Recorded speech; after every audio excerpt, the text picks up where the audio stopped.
వేదికను అలంకరించిన పెద్దలకి, నా తోటి అన్నలకి, అక్కలకి, మరి చెల్లెలకి, తమ్ములకి అందరికీ కూడా ఈరోజు నిరుద్యోగుల పక్షాన మనకు మద్దతు తెలిపినటువంటి కేటీఆర్ అన్న గారికి ప్రత్యేక ధన్యవాదాలు తెలియజేస్తున్నాను. ముఖ్యంగా నా పేరు కృష్ణమాదిగ, నాది నాగర్ కర్నూలు డిస్టిక్. నేను చిక్కడపల్లి సిటీ సెంట్రల్ లైబ్రరీలో ప్రిపరేషన్ ఇస్తున్నా. రాష్ట్రంలో కాంగ్రెస్ ప్రభుత్వం సీఎం అయినటువంటి రేవంత్ రెడ్డి ఈ రాష్ట్రంలో మాటలు చెప్పి మనల్ని మోసం చేసినటువంటి ముఖ్యమంత్రుల్లో ఎవరన్నా ఉన్నారా అంటే ఫస్ట్ రేవంత్ రెడ్డి ఉన్నాడు.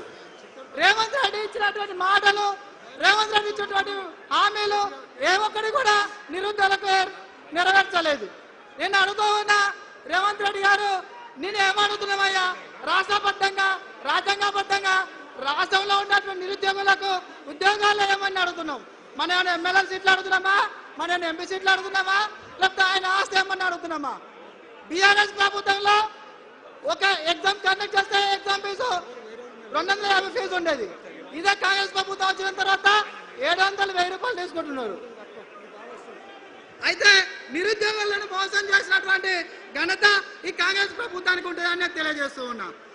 ఇదే సరూర్ స్టేడియంలో ప్రియాంక గాంధీ ఏమన్నారు? ప్రియాంక గాంధీ నిరుద్యోగ వృద్ధి ఇస్తామన్నారు, ఉద్యోగాలు ఇస్తామన్నారు. ఏమైంది?